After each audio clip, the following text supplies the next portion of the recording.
চট্টগ্রামের প্রাচীন ও নামকরা শিক্ষা প্রতিষ্ঠান Kazem Ali school and college. গত 5ই আগস্ট পট পরিবর্তনের পর পরিবর্তনের ছোঁয়া লেগেছে সর্বত্রই। এই ছোঁয়া কাজেম আলী স্কুল অ্যান্ড কলেজে লাগলেও সেটি এখন অনেকটা কাল হয়ে দাঁড়িয়েছে প্রতিষ্ঠানটির উন্নয়ন ও অগ্রযাত্রায়। গত 9 ডিসেম্বর প্রতিষ্ঠানটির গভর্নিং বডির অ্যাডহক কমিটির সভাপতি হিসেবে নিয়োগ পায় নাগরিক ঐক্য চট্টগ্রাম বিভাগের সমন্বয়কারী নুরুল আফসার মজুমদার স্বপন। নিয়োগ পাওয়ার 10 দিনের মধ্যেই অধ্যক্ষ পদে নিয়োগ দেন তার পছন্দের শিক্ষককে। আর এই পদ শূন্য করতেও তিনি সৃষ্টি করেছেন নানান নাটকীয়তার।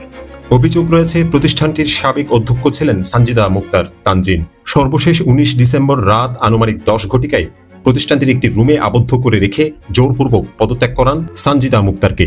এ বিষয়ে ভুক্তভোগী ওই শিক্ষিকা ভয়ে কথা বলতে রাজি না হলেও বিষয়টি নিশ্চিত করা গিয়েছে একাধিক সূত্র থেকে। অনুসন্ধান চলাকালীন সময়ে আমাদের হাতে আসা বেশ কিছু কাগজপত্র ঘেঁটে দেখা যায় মোহাম্মদ বোরহান উদ্দিন চৌধুরী নামের ওই শিক্ষকের জ্যেষ্ঠতার ভিত্তিতে অবস্থান ছিল 9ম স্থানে। অর্থাৎ ওই শিক্ষকের আগে সিনিয়র আরও 7 জন শিক্ষককে ডিঙ্গিয়ে ভারপ্রাপ্ত অধ্যক্ষের দায়িত্ব দেওয়া হয় তাকে। অথচ মাধ্যমিক ও উচ্চ মাধ্যমিক শিক্ষা বোর্ডের নীতিমালা অনুযায়ী অধ্যক্ষ নিয়োগের ক্ষেত্রে সুস্পষ্ট মন্তব্য হল প্রতিষ্ঠানে কর্মরত জ্যেষ্ঠ প্রভাষক অথবা সহকারী অধ্যাপকদের মধ্য থেকে জ্যেষ্ঠ প্রভাষক বা জ্যেষ্ঠতম সহকারী অধ্যাপককে অধ্যক্ষের দায়িত্ব প্রদান করতে হবে। জুনিয়র শিক্ষক থেকে রাতারাতি কিভাবে প্রতিষ্ঠানটির ভারপ্রাপ্ত অধ্যক্ষ বনে গেলেন এমন প্রশ্নে বোরহানুদ্দিন জানান, এ বিষয়ে তিনি কিছুই জানেন না, তাকে সভাপতি সাহেব দায়িত্ব দিয়েছেন। শুধুই নিয়ম বহির্ভূত অধ্যক্ষ নিয়োগই নয়, অনুসন্ধানে দেখা যায় সভাপতি নিয়োগের 4 মাসের মাথায় প্রতিষ্ঠানটির আয় ব্যয়ের হিসাবও রয়েছে বেশ গরমিল। কাজেম আলী স্কুল অ্যান্ড কলেজের অফিসিয়াল ব্যাংক অ্যাকাউন্ট নম্বর 0401110004505 থেকে শিক্ষক কর্মচারীর বেতন বাদে গত 4 মাসে বিভিন্ন তারিখে কয়েক ধাপে বিভিন্ন উদ্দেশ্যে উত্তোলন করা হয়েছে প্রায় 74 লাখ টাকা। অথচ এই টাকার নেই সুনির্দিষ্ট কোনো খরচের খাত। এখানেও বোর্ডের নিয়ম নীতিকে বৃদ্ধাঙ্গুলি দেখিয়ে কাজ করেছেন স্বপন। মাধ্যমিক ও উচ্চ মাধ্যমিক শিক্ষা বোর্ডের নীতিমালা অনুযায়ী উচ্চ মাধ্যমিক প্রতিষ্ঠানের ক্ষেত্রে সর্বোচ্চ প্রতি মাসে 15,000 টাকা ক্যাশ খরচ করতে পারবেন। সেক্ষেত্রে 4 মাসে সর্বোচ্চ 60,000 টাকা নগদ খরচ করার আইনগত অধিকার থাকলেও তিনি করেছেন আকাশছোঁয়া 74 লাখ টাকা।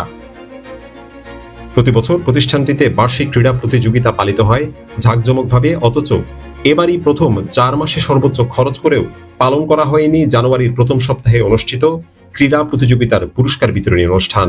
এছাড়াও সভাপতির চেয়ারে বসে মজুমদার স্বপন বনে গেলেন যেন সকল ক্ষমতার মালিক।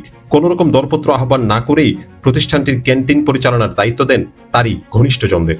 শুধু এখানেই শেষ নয়, প্রতিষ্ঠানটির বিদ্যালয় শাখায় ভর্তি কেলেঙ্কারিতেও জড়িত থাকার অভিযোগ উঠেছে এই সভাপতির বিরুদ্ধে। সভাপতির ক্ষমতা প্রয়োগ করে মজুমদার স্বপন 6ষ্ঠ, 7ম, 8ম ও 9ম শ্রেণীতে লটারিতে নির্বাচিত নয় এমন অর্ধ শতাধিক শিক্ষার্থী ভর্তি করান। ভর্তির জন্য যাদের কাছ থেকে নিয়েছে মোটা অঙ্কের টাকা, আমাদের হাতে এসেছে এ সকল শিক্ষার্থীদের নামসহ পূর্ণাঙ্গ তথ্য। এছাড়াও টেলিফোন অপারেটর পদে নিয়োগ পাওয়া 3য় শ্রেণীর একজন কর্মচারীকে কোনো এক অজানা কারণে সভাপতির একক সিদ্ধান্তে পদোন্নতি দিয়ে শিক্ষক পদে পদায়ন করেন। শিক্ষা প্রতিষ্ঠানের সভাপতির এত সব দুর্নীতির বিষয়ে চট্টগ্রাম মাধ্যমিক ও উচ্চ মাধ্যমিক শিক্ষা বোর্ডের চেয়ারম্যান প্রফেসর ইলিয়াস উদ্দিন আহমেদ বলেন, আমাদের কাছে এখনো লিখিত আকারে অভিযোগ আসেনি। যদি আমাদের নিয়ম অনুসরণ করে কেউ অভিযোগ করে, আমি অবশ্যই তদন্তপূর্বক এটির বিরুদ্ধে ব্যবস্থা নিব। এছাড়াও নাম প্রকাশে অনিচ্ছুক প্রতিষ্ঠানটিতে কর্মরত একাধিক শিক্ষক শিক্ষিকাদের সাথে কথা বলে জানা যায়, সভাপতি কোনো রকম নিয়ম নীতির তোয়াক্কা না করেই সকল কিছু করেন একক সিদ্ধান্তে।